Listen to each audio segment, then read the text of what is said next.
You don't belong here, Ava, Sophia hissed, her perfectly made-up face contorted with contempt. The house is ours now. She stood on the threshold, blocking the doorway as if she could stop the tide of fate. I merely smiled, slowly, with a cold politeness no one expected from me. The house, I replied, my voice far too calm for everything that had happened, has always been mine. And you, my dear, are merely a temporary occupant. Shock flared in her eyes, and in mine, anticipation. They thought I was dead. But I was just coming back to life. And I had a plan they never saw coming. My husband, Mark, the man with whom I'd shared a quarter-century of my life, hadn't just left me. He'd looked at me at 48 years old and uttered words that echoed through my soul, "You've become a red chapter." A comfortable, predictable story he knew by heart, and which no longer held his interest. 25 years. 2 promotion opportunities one enthusiastically declined for his career. A son we raised into a fine young man. A home I painstakingly crafted from blueprints into a sanctuary. And now he needed a brand new story. He traded me for a younger, shinier, first edition, a woman with a brighter cover and far fewer pages, and brought her right into the library I myself had built. They thought I would simply wither, a forgotten character in their triumphant new narrative, doomed to storage in a dusty box in some sad, small apartment. They expected me to quietly close the book. But they made one critical, catastrophic error. They forgot that the pen was still in my hands. The end of my world, as I knew it, began at that same kitchen table. It was a Tuesday in April, such a deceptively cheerful spring morning that makes you believe nothing can ever go wrong. The sturdy oak table had been a silent witness to our entire life together. Here, I'd helped 7-year-old Leo with his multiplication tables, his small brow furrowed in concentration. Here, I'd planned countless birthday parties, balanced our checkbooks to the last penny, and held Mark's hand when he was laid off from his first firm. Here, we celebrated college acceptances and mourned the loss of our parents. Now, it was about to become a crime scene. He couldn't look at me, of course. That would require a spine. He just stared into the depths of his coffee mug, as if the swirling steam held the answers he couldn't form himself. Ava, he'd said, my name sounding foreign and rough on his tongue after so many years of endearments. This isn't easy to say. I think we've run our course. Run our course. As if we were a limited-time subscription he was canceling, not a living, breathing marriage, woven from a million shared moments and sacrifices, most of them mine. The conversation, if you could call it that, was a blur of corporate jargon and empty platitudes. He talked about diverging paths, personal growth, and the need to find his own happiness. Not once did he say he was sorry. Not once did he say there was someone else. He just presented it as if I were a project he'd completed, a stock that had matured and was now being divested from his portfolio. I sat, deafened by such a profound silence that I could hear the hum of the refrigerator. I wanted to scream, to hurl the ceramic sugar bowl at his head, to demand an accounting for the 25 years I'd invested in him. But I did nothing. I was paralyzed by the sheer, staggering arrogance of it all. I had been deemed obsolete. He said he needed to sort things out, and by the end of the month, he was gone. He packed 2 suitcases and drove away with such businesslike efficiency that it told me this was a move he'd planned for a very, very long time. The first few weeks of my new life were a thick, suffocating fog of shock and grief. The 4-bedroom house I had once loved felt vast and hostile, each empty room an echo of my failure. The silence was the worst part. A deep, humming quiet that was filled only by the ticking of the grandfather clock in the hall, a sound I'd never noticed before, but which now seemed to tick away the countdown to my own lonely demise. I'd wake in the middle of our large, empty bed and instinctively reach for him, my hand falling on cold, untouched sheets. I wandered the halls like a ghost in my own home. One Saturday, I forced myself to go to the grocery store. I was pushing my cart down the cereal aisle, trying to remember what it was like to shop for one, when I heard a familiar voice calling my name. It was Susan, a woman from our neighborhood, a friend with whom we'd hosted countless backyard barbecues. Ava. My goodness, I haven't seen you in ages. Where's Mark? She asked, her eyes beaming with cheer. The question was a physical blow. I felt the air leave my lungs. I managed a weak smile and mumbled something about him being away on business, a lie that tasted like ash. I fled the store, leaving my half-full cart in the aisle, and cried all the way home. I was an object of pity. The poor, abandoned wife. Phone calls with Leo were strained and painful. At 24, a good, kind boy with a tender heart, he was living in his own apartment, trying to start his career. He was caught in the merciless crossfire. I don't want to pick sides, Mom, he'd said, his voice heavy with a burden no child should carry. Please don't make me. I told him he didn't have to, that I would never ask him to. But we both knew sides had already been chosen by the very nature of betrayal. He'd call and ask how I was, and I'd lie, saying I was fine, and he'd lie, saying his father was just going through something, and we'd hang up, both feeling more alone than before. Then, one morning in June, an envelope arrived that cut through the fog of my grief and ignited a fire I thought had long gone out. It was addressed to me, Ava Monroe, a name I hadn't seen in print in years. It was printed on thick, offensively cheerful cream-colored paper, the kind used for expensive wedding invitations. But this wasn't an invitation, it was an official, elegantly worded eviction notice from my own life. I tore it open with trembling fingers. Dearest Ava, it began, the handwriting feminine, florid, and I instinctively hated it. I hope this letter finds you well. Mark and I are so excited to begin our new life together in the house, and to do so, we truly need a fresh start. The house is filled with so much of the past, and we're really focused on the future. We'd appreciate it if you could schedule a time within the next 2 weeks to pick up your remaining personal items. Mornings are usually best for us, as we have many decorators and designers coming in the afternoons. All the best, Sophia Monroe. Sophia Monroe. She took my husband, she took my home, she took my future, and now she took my name. And she had the audacity to call the remnants of my 25-year marriage, my entire life, an interruption to her new beginning with decorators.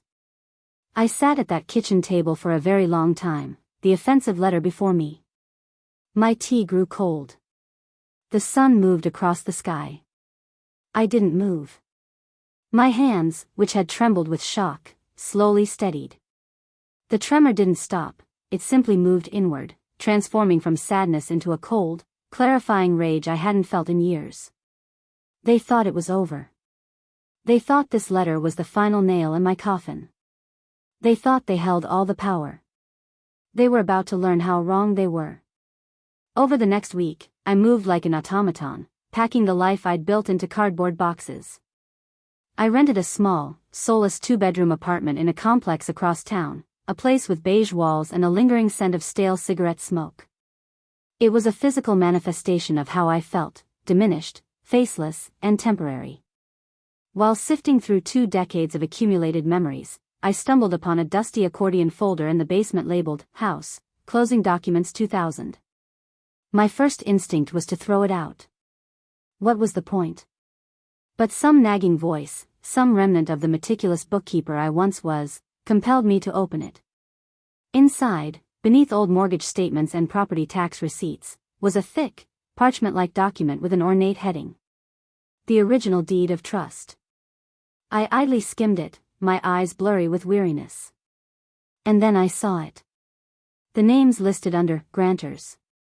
Joint tenancy with right of survivorship, Mark Monroe and Ava Monroe. My maiden name. A name I hadn't used since I was 23. We had never refinanced. Never redeeded the trust. In his haste to build his empire, Mark had overlooked the most important document of all. My heart didn't soar. It didn't pound with triumph. It simply thumped, slowly, heavily. I had no idea what this meant. Was I in some kind of legal trouble? Were there loose ends I was responsible for? I felt a flash of fear, not power. That night, surrounded by boxes in my sad little apartment, I called my oldest friend, Rachel. We'd known each other since college, and now she was a bulldog in the world of divorce attorneys, a woman who had seen the worst of human nature and hadn't flinched once. "Ratch, it's Ava," I said, my voice quiet. "Ava. I was just about to call. How are you holding up, honey?" I skipped the pleasantries. "I have a legal question. I was going through some old papers and found the original deed to the house. My maiden name is still on it as a joint owner." "What does that mean?" I could almost hear the legal gears turning in her head through the phone. She was silent for a long moment. "Let me get this straight," she said, her voice slow and deliberate now. "You never signed a quitclaim deed? He never bought out your share as part of a settlement, it was just an informal agreement he'd keep the house?" "We never got that far," I whispered. "He just took it." Rachel let out a low whistle. "Oh, that magnificent, lazy, arrogant fool," she breathed. "Ava. That doesn't mean you're in trouble. That means you are trouble. You own half of that house. Period. She's legally a guest in your house." The words hung in the air, electric. I felt a jolt, a surge of energy I thought had died forever. "What can I do?" I asked. "The question isn't what you can do," Rachel said, her voice dropping to a tone of professional delight that sent shivers down my spine. "The question is, what do you want to do? We can file a partition action with the court. We can force an immediate sale of the property. And if Mr. Monroe and his little decorator can't magically produce enough cash to buy out your 50% share at full, current market value, they'll have to leave. The court will order them out."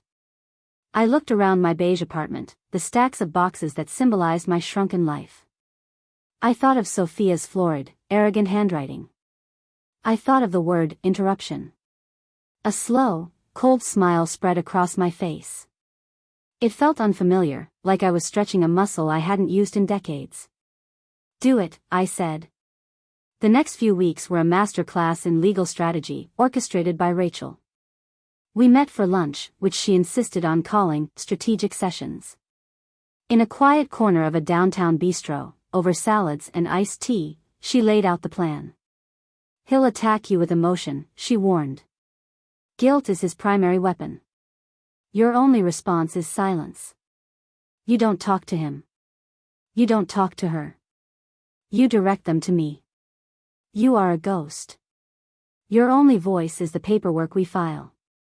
She coached me, hardened me, reminding me this was no longer a marital dispute. This was a business transaction. A business reclaiming of my life. Mark called me 2 days after his lawyer received the official filing.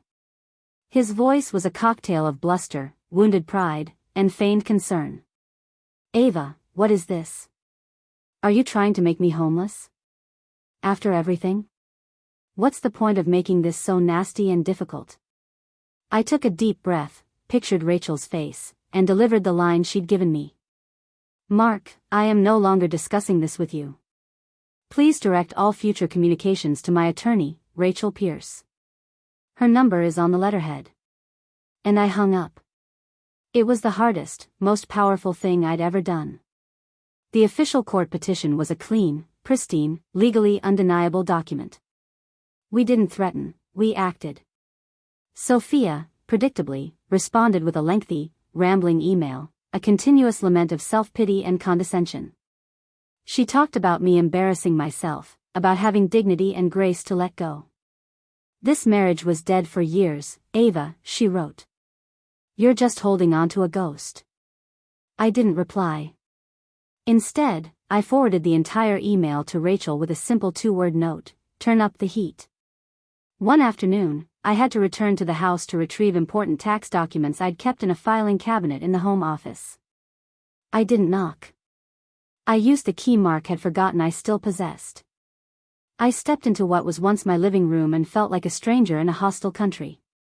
The walls were no longer the warm butter yellow I'd chosen, they were a sterile, faceless beige. My family photos were gone, replaced by generic, framed prints of meaningless inspirational quotes like "live, laugh, love," and "good vibes only." It looked like a parody of a home. Sophia clattered down the stairs in yoga pants and one of Mark's old t-shirts, a t-shirt I had bought him for his 40th birthday. Her face, usually a mask of complacent beauty, contorted in fury when she saw me standing in the foyer. "What are you doing here?" she shrieked, her voice high and piercing. "I told you to schedule a time. We have boundaries." I gave her a slow, unruffled smile, feeling a strange sense of calm detachment. "Darling," I said, my voice dangerously soft, "as long as my name is on the deed to this house, I don't schedule appointments. I come and go as I please. Those are the new boundaries. You'll have to get used to them." She stood there, silent, her face flushed with impotent rage. I walked past her into the office, my heels clicking on the hardwood floors I myself had chosen. She followed, sputtering. "Mark won't stand for this. You're vindictive and pathetic." I located the file I needed and turned to her.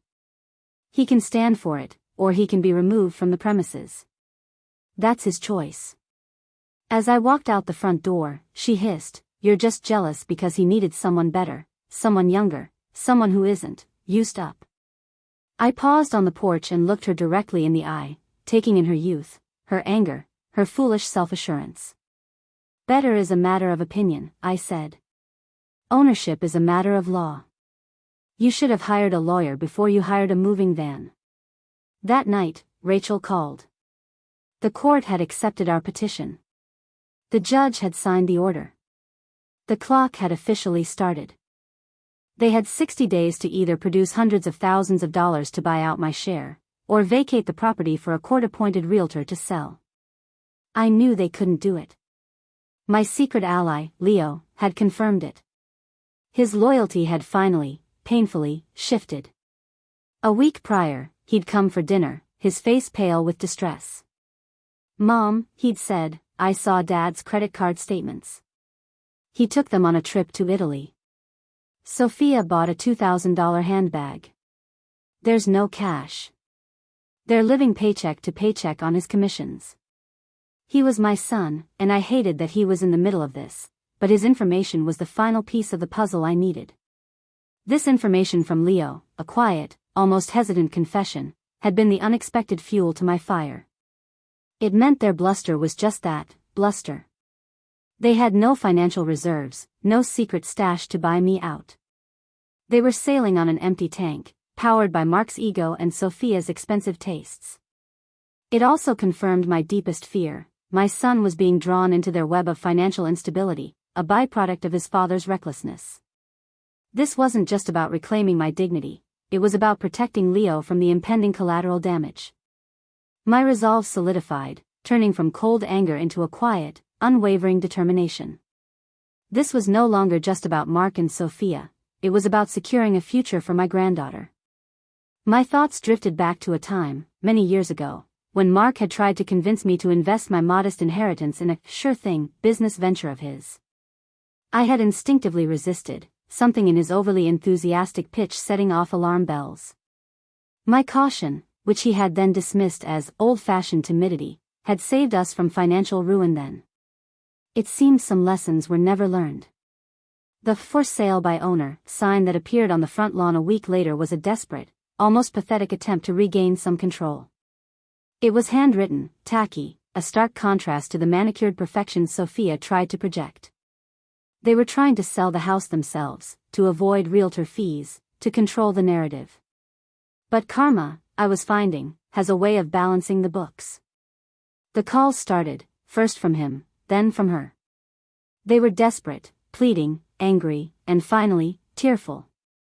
"You're bankrupting us," Sophia wailed on the phone one evening. "You're humiliating us in front of everyone. This isn't fair." Her voice was shrill, laced with a sense of entitlement that curdled my stomach. She truly believed she was the victim. "I'm sorry you feel that way," I said, using the most annoyingly neutral, corporate tone I could muster, before blocking her number permanently. The satisfaction was not loud or triumphant, but a quiet, deep hum of vindication. I imagined her sputtering, her perfectly manicured hands slamming the phone down in disbelief. The thought brought a small, private smile to my lips. My focus remained on the path ahead, unswayed by their emotional theatrics. This was a business transaction, as Rachel had coached me. Emotions were a weakness they could exploit.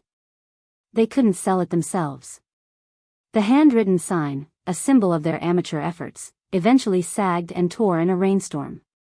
The house sat empty for hours each day, a testament to its inconvenient ownership. Neighbors, who had once subtly shunned me, now cast curious glances at the deserted property. Whispers, I imagined, would be flying. Their desperation grew, palpable even through Rachel's reports. She relayed their increasingly frantic calls, their threats to sue, their futile attempts to find alternative financing. They even tried to get a second mortgage on the house. Rachel chuckled during one of our calls, but the bank flagged the title. Told them it was under dispute. My doing, of course. This added another layer of quiet satisfaction.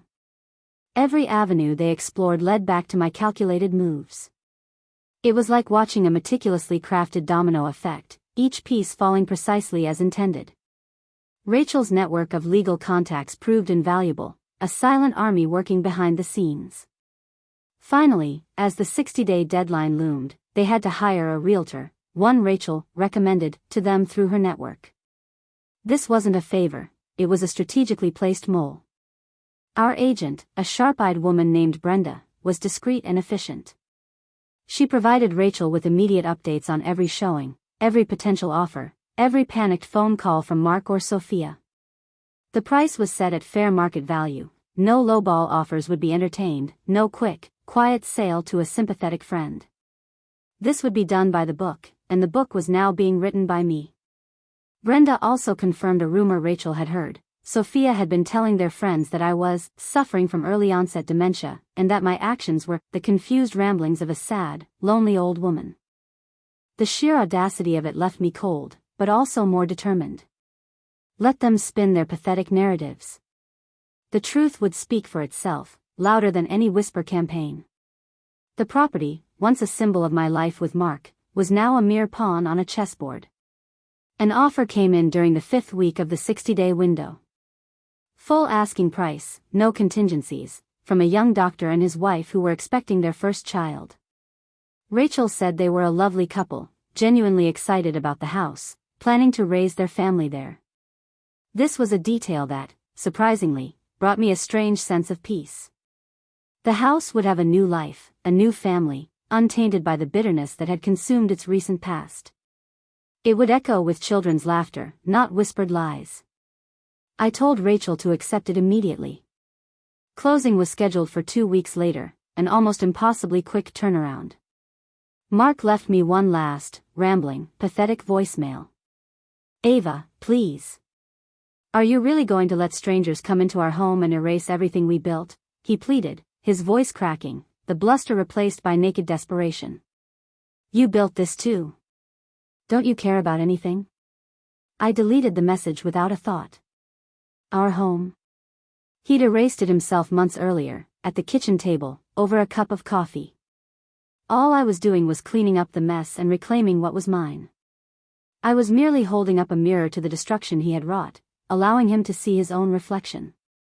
His desperate pleas were a stark reminder of how far he had fallen, and how little he truly understood about consequences. On the day of the closing, they had to be out by 9 a.m. I know this because the new owner's movers were scheduled for 9:05 a.m. Rachel called me at 9:30. They're out, Ava. Keys handed over. Our buyers are thrilled. Congratulations. The simple words, delivered in Rachel's typically understated way, resonated with immense power.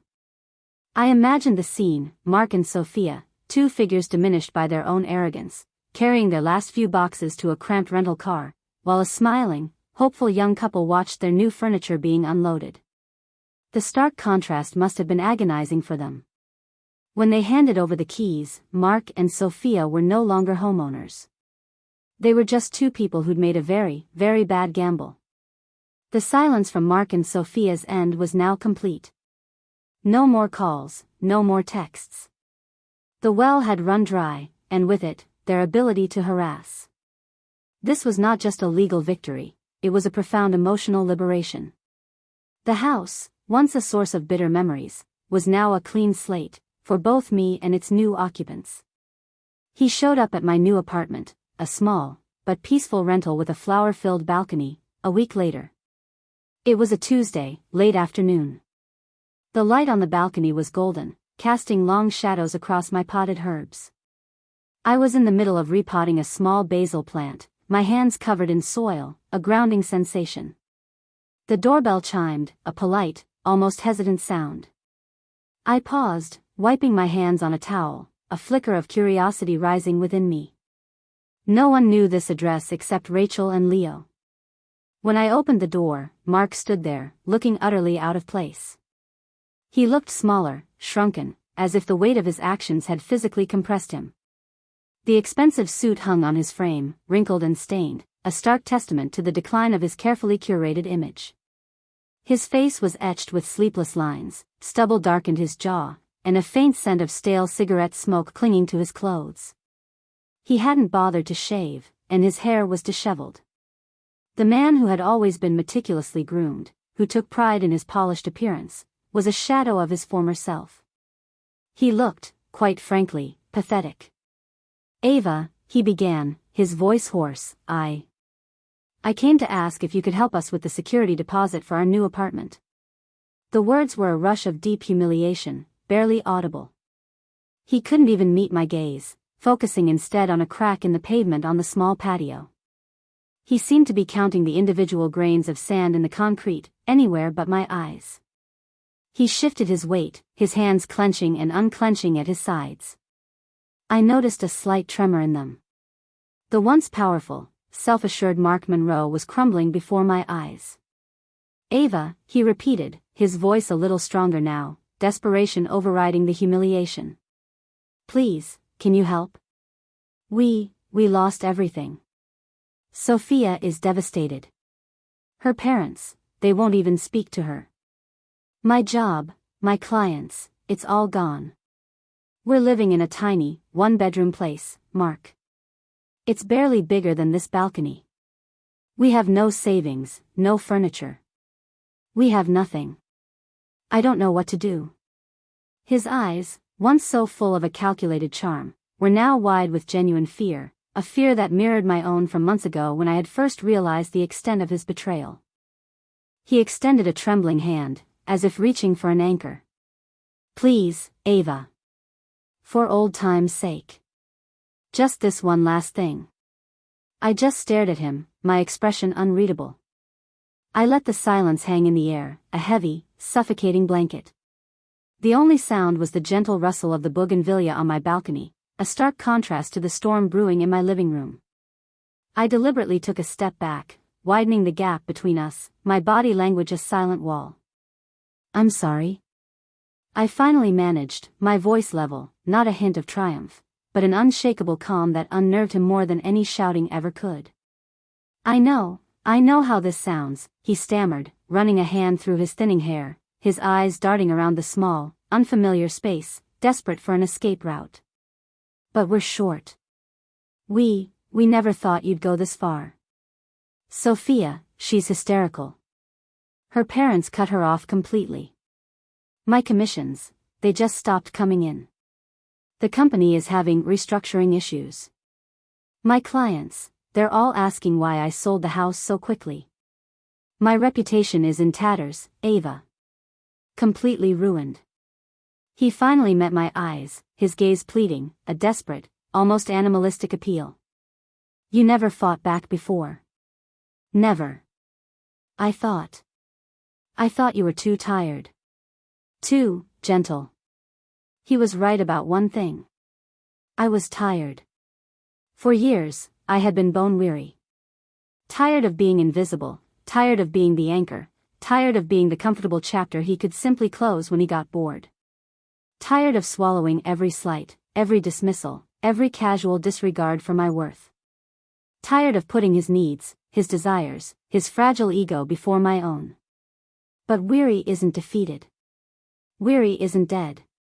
It's a slow burn that, given enough fuel, can ignite into an unstoppable fire. And Mark, in his arrogance, had provided more than enough fuel. You miscalculated, Mark, I said softly, my voice devoid of emotion, yet carrying the weight of years of unspoken truths. You mistook my patience for weakness. You mistook my silence for consent. You mistook my love for infinite elasticity. That was your mistake. Not mine. My gaze was steady, unwavering, meeting his desperate eyes. Ava, please, he said, his voice breaking, a raw, desperate sound. Sophia, she's in ruins. We have nothing. We're living in a miserable little rental, barely bigger than this. Her parents are furious, they won't even speak to us. My career it's fractured. My old clients are calling, asking questions they shouldn't know to ask. My reputation is shattered. Don't you understand what you've done to me? You had everything, I corrected him gently, but with an underlying steel that surprised even myself. You had a home. You had a family. You had 25 years of loyalty. You were the one who decided those things held no value. You tore it all down for a fleeting fantasy. Now you're learning what things actually cost. He stood there, utterly deflated, the last vestiges of his bluster gone, replaced by a hollow, vacant stare. He had no more arguments, no more appeals to guilt, no more maneuvers left. He was cornered, like a predator who suddenly found himself caught in his own trap. He was a man who, for the first time in his life, had to face consequences he couldn't charm or manipulate away. He was not just defeated, he was broken. The once imposing figure, who had so effortlessly dominated conversations and rooms, now seemed to shrink before my eyes. Good luck with the apartment, Mark, I said, my gaze unwavering, my voice a quiet dismissal. And then, without another word, I closed the door on his shocked face, on his excuses, on all our shared history. The click of the lock was soft, but definitive. I didn't feel vengeful. I didn't feel triumphant. I just felt quiet. And in that quiet, for the first time in a very long time, I felt the unmistakable hum of my own, newly found power. They tried to erase me, to write me out of the narrative, but they forgot one thing: the woman who writes the checks and balances the books is the one who writes the end. And my new book was just beginning. The week that followed was a quiet storm. Mark sent a flurry of texts and emails, each more desperate than the last. He pleaded, he threatened, he raged. He even sent pictures of their new, cramped apartment, trying to elicit sympathy. I blocked his number on every platform. Sophia, too, continued her campaign of furious, self-pitying voicemails and social media posts, portraying herself as the innocent victim of a vindictive ex-wife. She even tried to contact Leo, attempting to turn him against me, but Leo, having seen his father's true colors, had begun to distance himself from her. I simply unfollowed her and muted her presence from my digital life. Rachel had warned me this would happen. They'll try every trick in the book, she'd said. But your silence is your shield. Let them scream into the void. My phone, once a source of anxiety, became a symbol of my freedom, its quiet a testament to my unshakable resolve.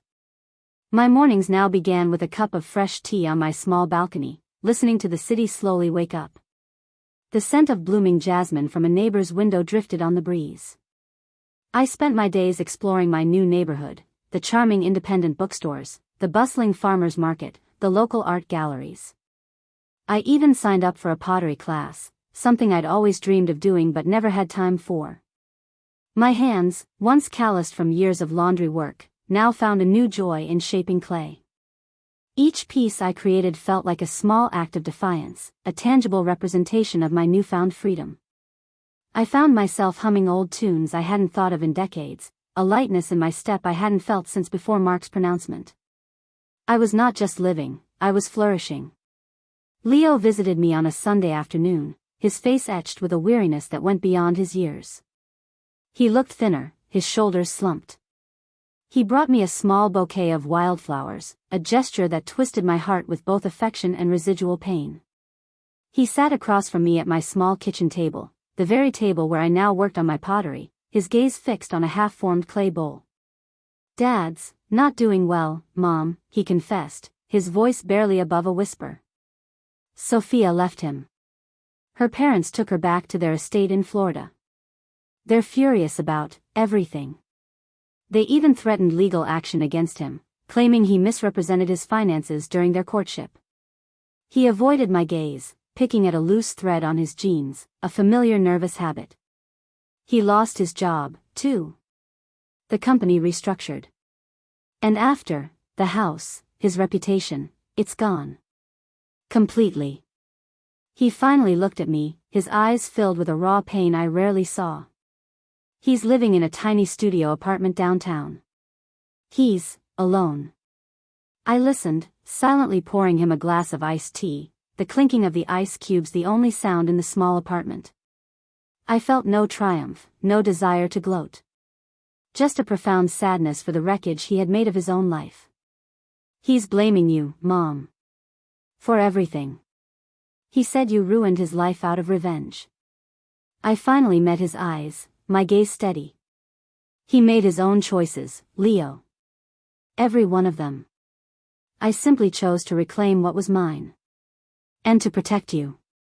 He looked up, a flicker of confusion in his eyes. Protect me? From what? From his recklessness, I said. From the instability. From the lies. He had built his life on borrowed money and borrowed prestige. It was bound to collapse eventually. I simply pulled the rug out from under him before he could drag you down with him. Leo was silent for a long time, processing my words. He looked around my small, sunlit apartment, at my pottery pieces, at the vibrant balcony garden. You seem different, Mom, he said, a hesitant curiosity in his voice. Happier. I am, I confirmed. I'm finally living my own life, Leo. Not someone else's. And I've made some changes to my will. He stiffened, his eyes immediately wary. What kind of changes? I smiled gently. Nothing that needs to concern you directly, my dear. But something that will ensure Sophia is well taken care of. He blinked, confused. Sophia? Why Sophia? She's the one who. Sophia is your daughter, Leo. And she will never have to worry about her education or her future. I've established a trust fund in her name. It will cover her college, her graduate studies, everything she needs to build a life on solid ground, not on shifting sand. A foundation of her own making. His jaw dropped. He stammered, tried to object, to remind me of the legal and financial battles, of Sophia's own complicity. But I simply held up a hand. It's done, Leo. Irrevocably. My attorney made sure of it. He slumped back, utterly defeated, but a faint, almost imperceptible glimmer of something else, perhaps relief, perhaps understanding, crossed his face. He finally comprehended that this was not just about him anymore. It was about Sophia. A future untainted by his mistakes, by his father's mistakes. He saw the generational healing I was trying to create. He was my son, and in that moment, I saw a flicker of the good man he could still be, a man unburdened by the need to impress. A few months later, I received a small, beautifully handwritten card. It was from Sophia. Grandma, it read, thank you. For everything. I start architecture school in the fall, thanks to you. Dad's still angry, but he also looks at me differently now. I think he finally sees you. And me. A genuine smile touched my lips. The cycle, perhaps, had finally been broken. Sophia had found her path, and Leo, in his own way, was beginning to see the true value of things. My days now were filled with a quiet joy. I volunteered at the local animal shelter, spending hours with the abandoned animals, offering them the same quiet comfort I was finding for myself. I rediscovered my love for hiking, exploring the verdant trails of the local state park, feeling the sun on my face and the earth beneath my feet. And yes, I even joined a local bridge club, a real one, with no judgment, unlike the one I'd once pretended to be too tired to attend. My new financial advisor, a brilliant, empathetic young woman named Clara, confirmed that my investments were thriving. Miss Albright, she'd stated at our first meeting, her voice warm with genuine encouragement, with your impressive capital and your sensible approach to spending, you can absolutely afford to live life to the fullest. You've worked incredibly hard. Now it's your time to savor the fruits of your labor. Your portfolio is a testament to your resilience and foresight. One sunny afternoon, I stood on the expansive, gleaming deck of a colossal cruise liner, the Caribbean sun warm on my face, the scent of salt and possibility in the air. The vast expanse of the ocean shimmered before me, endless and inviting. This was it. The lifelong dream Arthur and I had deferred. Someday, when the business is stable, someday, when Leo is grown. But Arthur had passed too soon, and I had been too burdened by responsibility, too consumed by Leo's endless needs, too afraid to step outside the carefully constructed box of my existence. Now, I was doing it for me. The ship's horn gave a deep, resonant blast, a sound that vibrated through my very bones, a farewell to the past. The coastline of Savannah slowly began to shrink into the distant horizon, transforming from distinct buildings to a blurred line, then a faint smudge against the sky. Ahead of me lay a vast, boundless ocean of thrilling possibilities, a new world waiting to be explored. This was my crystal-clear vision of my new life, unburdened by the crushing weight of past offenses, unencumbered by the suffocating pressure of unjustified expectations, free from the constant, exhausting need to perpetually prove my inherent worth. Simply a life overflowing with vibrant new impressions, exhilarating new acquaintances, and profound new discoveries. My own life, which I had deferred for so long, but which had at last magnificently begun. That night, I stood on the ship's deck, gazing at the infinite scattering of brilliant stars, each one a promise. The gentle sea breeze carried the sweet, intoxicating scent of jasmine, somehow reminiscent of my new Savannah garden, a reminder of the quiet joys I now embraced. Thank you, I whispered to someone, to something I couldn't quite name, perhaps to fate, perhaps to the universe, perhaps to my own rediscovered strength. Thank you for this precious second chance. At 67, I was finally living the life I had always secretly yearned for, and there was, miraculously, so much more to see, to feel, to know. A brand new life was just beginning, and this time, I held the pen. The chapters stretched before me, unwritten, full of potential, and I, Ava Monroe, was the sole author.